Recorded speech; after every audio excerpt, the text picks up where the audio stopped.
We actually now celebrate when people come in, add value, and graduate out instead of taking it personally.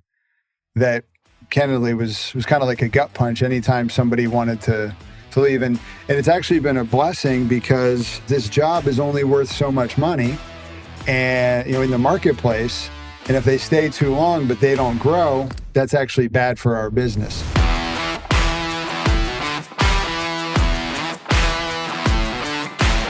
Frank, we're excited to have you, man. Frank has prepared a talk about authentic connections. And I'm excited to hear this myself because I teach a lot on vulnerability and how that can transform your leadership. So I know that I'm going to learn a lot with you guys today. Frank is the founder of a company. He's the president and the founder of Navitend. And it's an IT professional services and managed services firm specializing in productivity, security, and consulting. And through his consulting work, though, Frank often helps entrepreneurs like us really bring innovation to software and hardware products to the market. So Frank is a special guy to me, honestly, and I'm not just saying this for this call. He's a really good friend, and he has been for a long time now.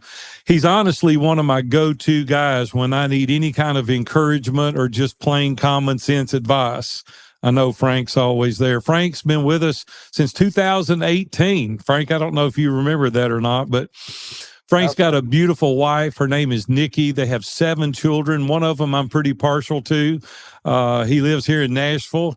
He got some common sense and moved out of Jersey down here to Nashville, Tennessee. So we're excited.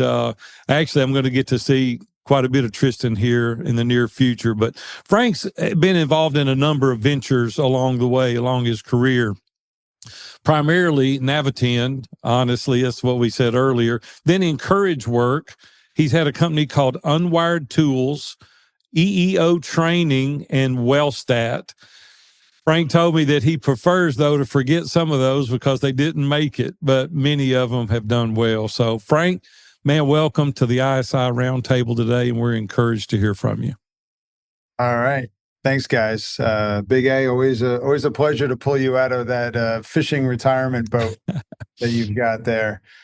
All right. So I'm going to share just really a few thoughts that kind of are top of mind, and whether they hit authentic leadership and vulnerability, you guys will let me know. Really wanted to kind of share what's been on my mind.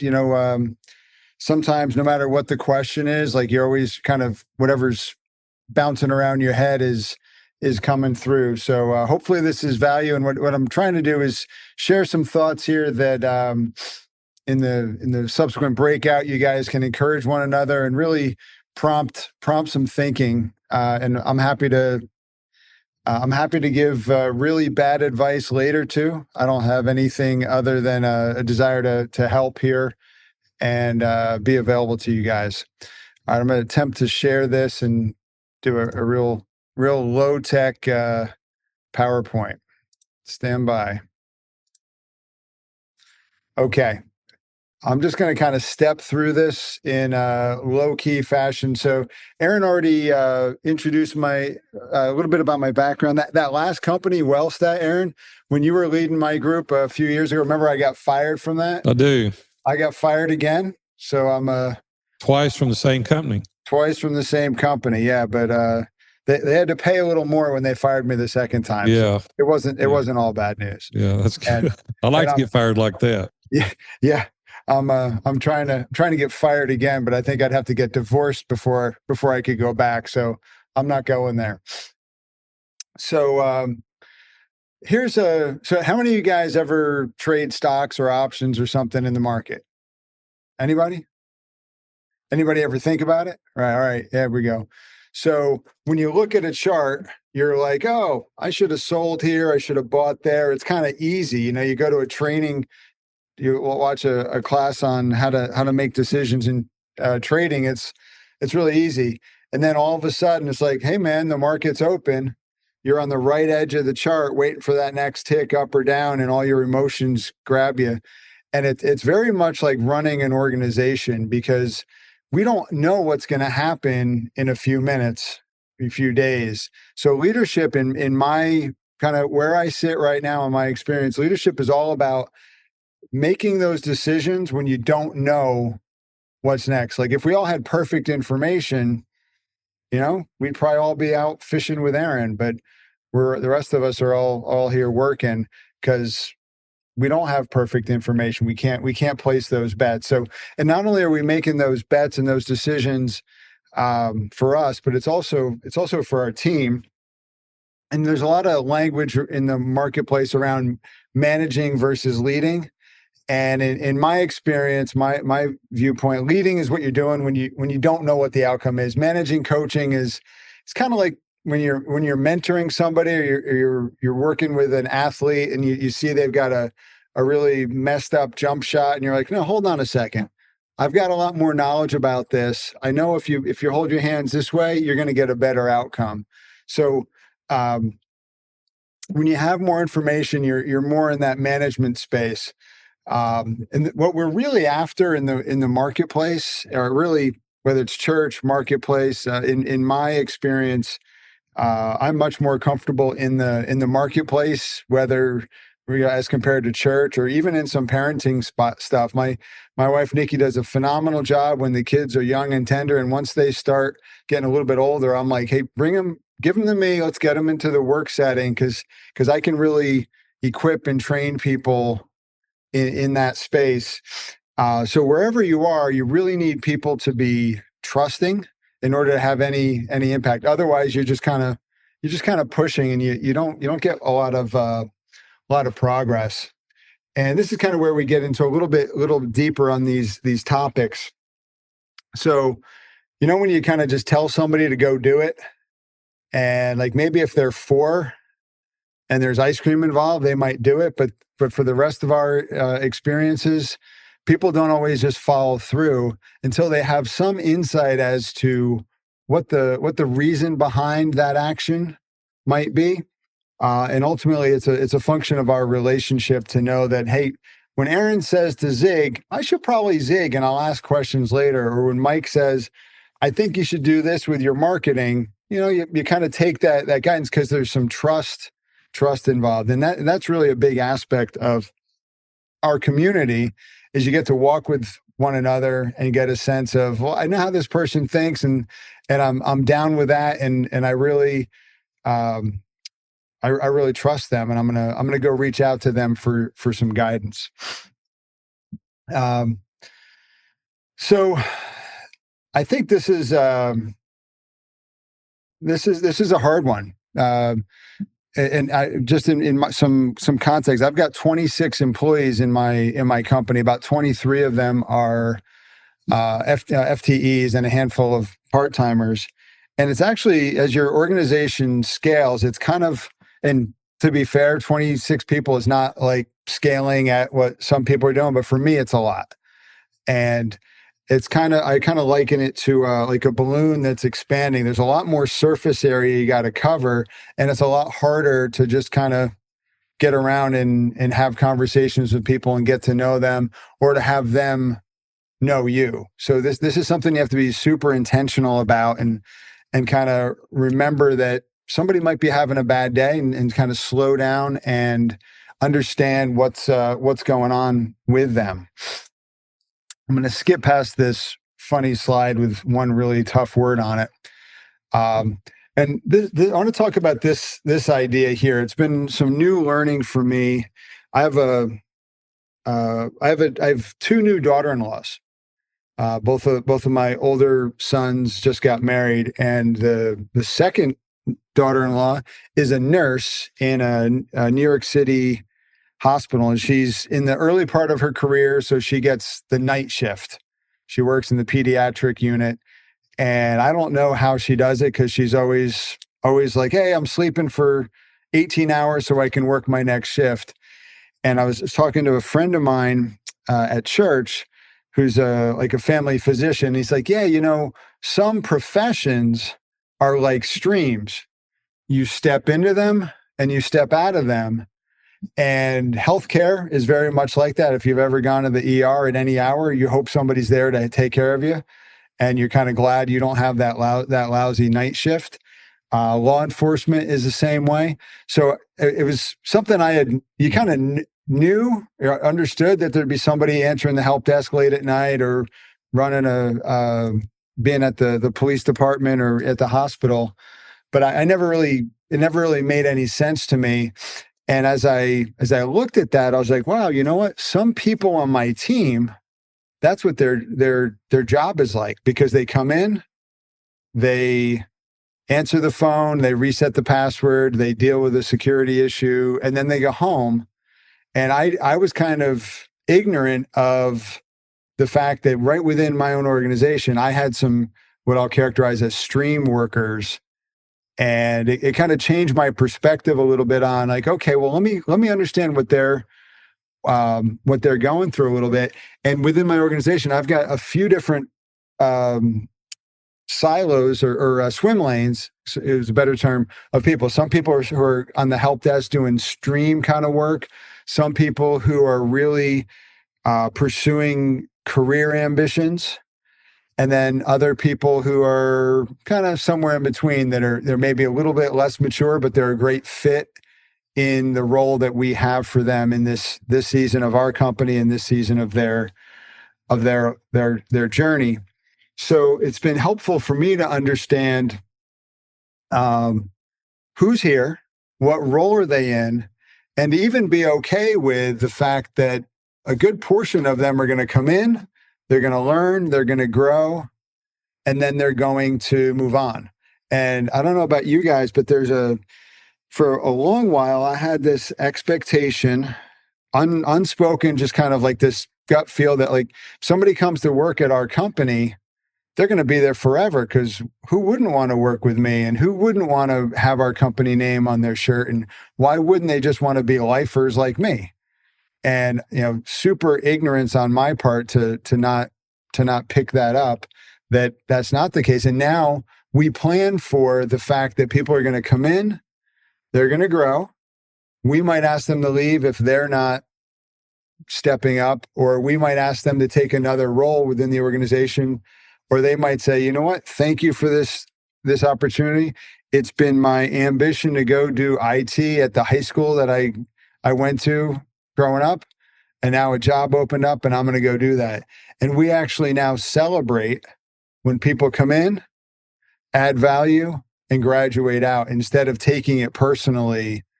That candidly was kind of like a gut punch anytime somebody wanted to leave. And it's actually been a blessing, because there's some aspects of the organization that we learned were, wow, it's okay if they move on, because this job is only worth so much money, and in the marketplace. And if they stay too long but they don't grow, that's actually bad for our business. So it's been a lot of growth in my part, in our management teams, to understand how we were looking at it, and then get some better sense of what our team is going through as they come in, understand how they're motivated, and to help them get to where they are. And again, this is a low-tech PowerPoint. I'm just using some of these slides as some reference for where we're, some things on my mind. This is, again, a tricky topic. Some people are going to be really private. Some people are going to be uncomfortable talking about what's going on at home.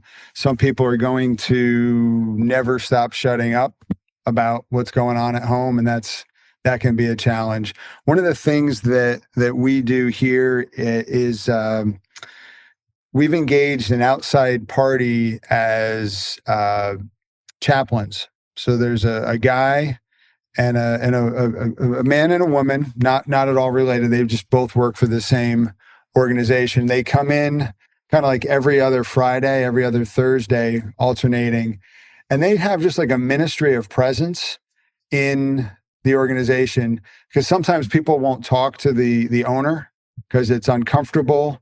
And we had a guy on our staff who, kind of the arc of knowing him, went from being a single guy, dating a young lady, getting engaged, getting married, having a couple kids, and then divorced. And I was thinking, like, man, what could I have done there and it just kind of weighed on me. So when I learned about this idea of bringing chaplains into the business, that really resonated with, it might not have changed that situation. And I don't have despite what Nikki might say, I don't have a Messiah complex. I'm not trying to solve everything, but it's a step to kind of make some things available. And then if they express interest in wanting to share some more, try to be available. This idea is very important to me, as well as the idea of working with, not like super hierarchical, like, oh, so-and-so works for me. It's like, no, these people who are part of our team are collaborators. And that's really what we want, and where we're the culture that we're seeking, and I think is a healthy place to be. And this is interesting. You guys have probably heard that with your children, with our kids, it's, things are more caught than taught. And there was many years ago, I heard some language. This probably happened on a couple of different occasions. Heard some language amongst the staff, and I was like, "Oh, I don't like that." And then I had to check myself, because, like, oh, they're just repeating what I had said, but maybe in a different context. And I was like, "Wow, I gotta stop that." And we kind of instituted what I refer to as the mute rule. You've all muted your phone and be like, "Hey, hold on. I got Big A on the phone, and, he's whining as usual," or whatever. And it's like, wait a minute, that would be terrible if Big A heard me say that. So we kind of said, well, listen, we're not allowed to, while we might mute the phone to, like, legitimately protect somebody's ears or something, we operate in a mode of no muting, because that way we're just aware of being professional, being courteous in our interactions. So I've had some examples where that's not always been the case.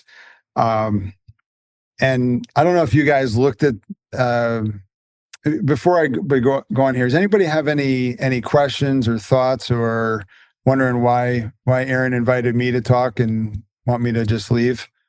Besides Baker, and he'd like me to leave. That's okay. He gets enough of me. Frank, I want to make a quick comment on something you said that I'd never really thought about, honestly, was bringing in kind of a chaplain type person, somebody that's unbiased, somebody that they could just share openly with. Can you elaborate a little bit more on what they do while they're there? Yeah, sure. So little background. There are kind of, that I'm aware, there are a handful of organizations that do this. One is called Corporate Chaplains of America, CCA, and then another one that we use is Marketplace Chaplains, and they have different fee structures. I want to say I spend $300-400 a month, I think, for them to come in, and so they come in. They kind of alternate weeks. They'll also email me. They've got an app, so any of the employees, if they need somebody to talk to, they can just kind of reach out, independent of me, and I get like quarterly reports of engagements, but it's all confidential, and it's really intended so that people who are in the workplace have the opportunity to have somebody to reach out to, because most people who are in the workplace are not at church. And I'm in northern New Jersey. Anybody who's further south in the country than me has probably got a higher density of churchgoers. Anybody north of me has got a lower density. Even just like between North Jersey and Philadelphia, there's a big delta. So when something happens, people might have their friends, or they might have social media to go to, but they don't have necessarily a eternal worldview, biblical perspective carrying person to reach out to. And hopefully we'd like to say that they'd reach out to us as business owners, coworkers, et cetera. We had a team member whose real good friend's spouse took their life, and my employee was just kind of beside themselves, just like, what do we do? And I reminded them, I was like, hey, we've got this chaplaincy service. I bet they would love to reach out to you, to your friend.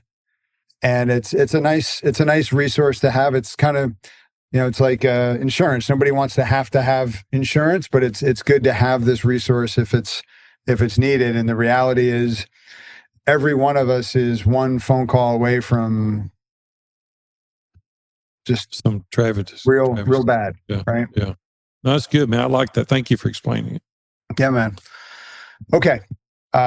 So I think, are we gonna break out into? We're gonna go in small groups after your presentation. We're gonna have a little Q&A at the end, and then we're gonna go into breakout. Great. So I'm just I think this might have been sent out earlier. If you could change one thing in your business and replace that with organization, if you're nonprofit, whatever, with respect to relationships, what would it be? And what would the impact be? Does anybody want to, if anybody's done that pre-thinking, welcome you to share anything while we're in the broader group here. If not, that's okay too. We've got a few other questions. Gordon, what do you got? Yeah, well, I just want to say I really thought long and hard about that. And what you're talking about is very important of a principle to have in the workplace, not only just working in an environment like that, but having that in your own, your establishment that you have, and want to keep that type of etiquette going around as you build with the people, just helping, what you envision for your life and having that collective workmanship. And I'm still pondering on this, but I just wanted to add that that's a vital part that I know about. I've experienced working in warehouses and stuff like that, and it's stressful, Yeah, I get it. I get it. It's we're all kind of running. Sometimes you kind of forget why you're running or how you got there, and it's important to take a step back. Something that I learned years ago, and when I learned it, I was like, oh, that makes sense. How did I not think about this before? And that was that every private business changes hands, because we don't do this forever. And it's important to remember that relationships are bigger than transactions, I guess. Thank you, Gordon. Appreciate your comment there.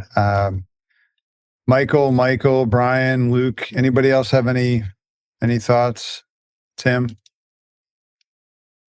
Guitar man in the lower part of my screen there. You got like a real rock star here. Things that I've reflected on in the past that I think probably we've done better in past ventures and times has been to sort of intentionally have more fun with our people. Like it seems like there's a lot of things you can blame it on, but the reality is that like it's just not something that I think we put as much effort into in this season. I realized that there's a lot of there's just a lot of relationship credit that's built by shared experiences of joy. Mm-hmm. And that's something we as leaders and owners, we've got to, that buck stops with us to create those kinds of opportunities, even when it feels like, yeah, but these aren't the people I want to hang out with. It's like going to a family reunion. It's good for you, even if you wouldn't choose to hang out with these people most of the time. Yeah. I'll share a little bit of a Nashville Music City story. So a few years ago, I was in Franklin, Tennessee with my oldest son, Tristan, and he was talking to one of these music studio recording studios that are now schools because the economy's changed. They're like, hey, if we can't record, we'll charge young people who want to be music famous some dollars to learn the music industry. So this guy said something that every now and again I'll trot out. He said, when you're taking on a project, and I think it's applicable to some level, and what you're sharing, Brian, reminds me of it. It's got to be good music, or good software, good construction, whatever it is you do. So good music, good money, and a good hang. You need two of the three. You got to do good work and with good people, even if the money's not great. If they're paying you ridiculously well, you could probably suck it up for a season. But ultimately relationships matter. One of the things that I would have fired a guy probably 15 years before I did. Like, there's a guy on my team who for 20 years was just, I love him dearly, but eventually I had to let him go. And like, nobody can accuse me of being having a itchy trigger finger. It took me 20 years to let the guy go. And it's been revolutionary for me to not have that stress, but it's also been a challenge to kind of vacillate between the pain of the loss of what could have been. And I finally realized that I was holding this one person above the rest of my team, and that was just really wrong and awful. Yes, Dr. Baker. Metal Mike, what do you got, buddy? Question for you. So, Frank, obviously you know this, that I don't have any employees right now. Plan is to build and get larger to eventually have employees. But one thing that came to mind is right now I've got the potential of a niece that she's graduated from college and all of that, but she doesn't have a job right now. And so I lay that groundwork for the question of thoughts on hiring family or extended family, and I guess not necessarily would you do it, but more of what are the things that you would say to be careful of in those types of situations, and how would you handle that? Yeah, well, I can start with a bunch of mistakes. I've had, so in one form or another, all my kids have worked in the business, even if that's just on Fridays, coming and doing a marginal job of cleaning the office. But I've had some of my older kids, and still right now. So Aaron knows Tristan works for me, who's 26 and lives in Nashville. And right now I've got extended family of sorts. I've got Ben's granddaughter's husband working for us now, and that's kind of like a dotted line family connection of sorts.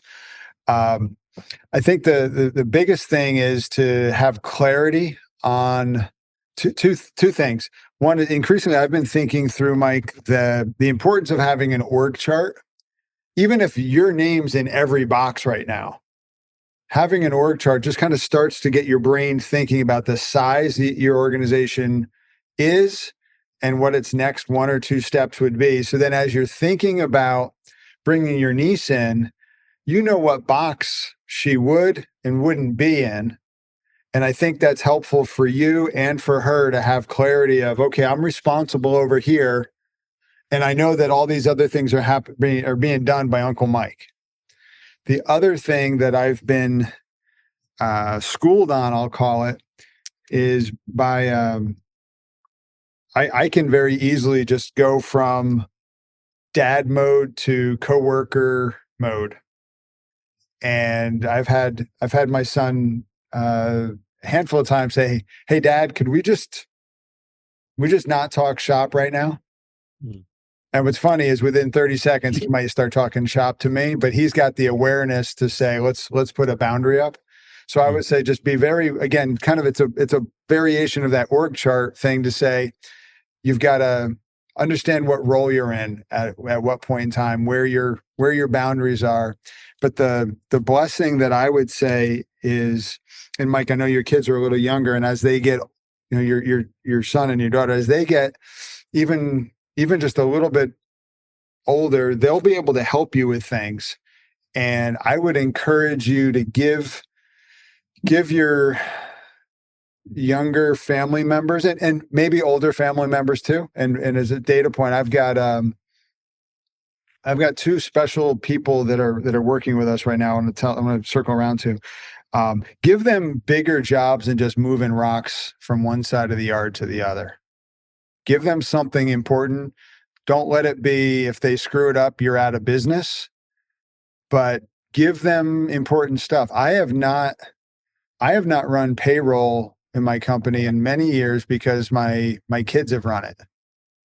Now, I look at it, I make sure it's not wrong. But right now, if there's a problem, I will say, well, we'll go talk to my 21-year-old who runs it. But he's been running it since he was probably 19 or 18. So young people are much more capable. Our society extends adolescence to a very unhealthy degree, in my opinion. And I think my 21-year-old, and Aaron, this is recorded. You're not allowed to send this to him. Okay. Sure. I think he thinks through things a lot more clearly than I do. A lot of times we're super close to something, and it's good to get that other feedback. Obviously, mastermind is that by definition, but you can equip people so much better by including them in your business, so much better than bring your kid to work day and get a balloon and some popcorn. Like that's nonsense. Give them something meaningful to do. That's like, we were designed to work. The other thing I want to quickly share is I've got a young man on our team who is high functioning autistic, and he makes about 400 or 500 cold calls a week for us. It's not yielded like crazy cash money success, but it's yielding fruit, and it's giving him a place to show up and belong and have purpose. And we've got another team member who's extremely capable guy. You look at his resume and be like, this is a guy who's done a lot. He is a friend of mine from church, and he lost his wife about 18 months ago. And he was kind of like, hey, I'm thinking of like going to Walmart and getting a job. And I was like, no, you come work with me. Help me solve a problem, and then the business in all of our flaws and messiness is a therapeutic place for people. Now, you always have to have boundaries and say, okay, well, that you got to go get that fixed outside of the business, but the business is a tremendous vehicle for people to grow, people to heal, people to have a place to belong. Frank, I want to share two quick stories as it relates to authentic connection. Bill Sturm was in ISI for about 7 or 8 years. He runs a company that probably has 600 employees. They collect the bad debt for Visa and MasterCard. And he hired me to coach him one-on-one. And I said, how many direct reports do you have? And he said, 12 direct reports to me. And I started going through the list of each one of them, calling them by name. And I said, what do you know about them personally? And we went through all 12, and he didn't know anything about any of them. None of their aspirations, their goals, their family, their spouses, their children. He didn't know anything. And he was embarrassed when we got through. And I said, well, your assignment is going to be every other day, you're going to take a direct report to lunch. If it's a lady, you need to take somebody with you. If it's a man, just go to lunch. And you are not allowed to say anything about your company whatsoever. All you're allowed to do is ask questions about them. And he did that for about 3 months. And he called me at the end of that. We talked every week. He called me at the end of that 3 months. He said, it's been a cultural game changer for our business. And he said, I was so selfish that I didn't know anything about them. Another quick story, Mike McAllowitz. Many of y'all know Mike or know of Mike. He wrote Profit First. Mike is a friend, and I was interviewing him recently, and we were talking, and it was on this very topic. And he was also equally embarrassed that he didn't know anything about his team. And so he created a tree, a physical tree, and they put it in their lobby of their business. And the leaves on that were information about all of the employees, their goals, their dreams, their aspirations, about their family. And he said, when I turned the corner and started being a giver and not a taker and really pouring into my team, culturally, it changed everything about what we do. So, Frank, I commend you on what you're teaching. There's great value in this authentic connection. Yeah, awesome. Good stuff. All right. I think we're gonna break out, and I've just got a few questions for the groups to go through. I want to make sure you understand what stage your business is in, and just understand whether you're leading people right now. How do you bend, or how do you lean? More leader, more manager. Like, I can't manage things to save my life because it takes diligence that I struggle with. But I've gotten, it's been beneficial for me and those around me to understand that. How do you deal with uncertainty, and what's your appetite for risk? Is it like, yeah, this is awesome, or do you want to crawl under a rock? I think these are some areas that I'm kind of working through myself at times, and I think it might be a good exercise to share with one another and get to know one another through that lens. Thank you. First of all, excellent presentation, very good bullet points. I learned a lot personally, so very good.